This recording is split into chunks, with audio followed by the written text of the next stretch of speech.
यहाँ क्या कर रही हो तुम? किस मुंह से वापस आ गई हो तुम? फिरात निकालो इसे। यहाँ क्या कर रही हो तुम? मैंने तुमसे कहा था ना।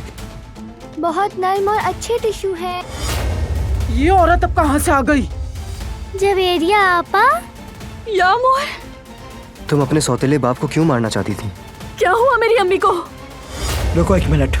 अगर तुम्हारा मनूस वजूद ना होता तो बारान और सैराब की जिंदगी बिल्कुल मुख्तलिफ होती। तुम उनकी जिंदगी में जबरदस्ती घुसाई।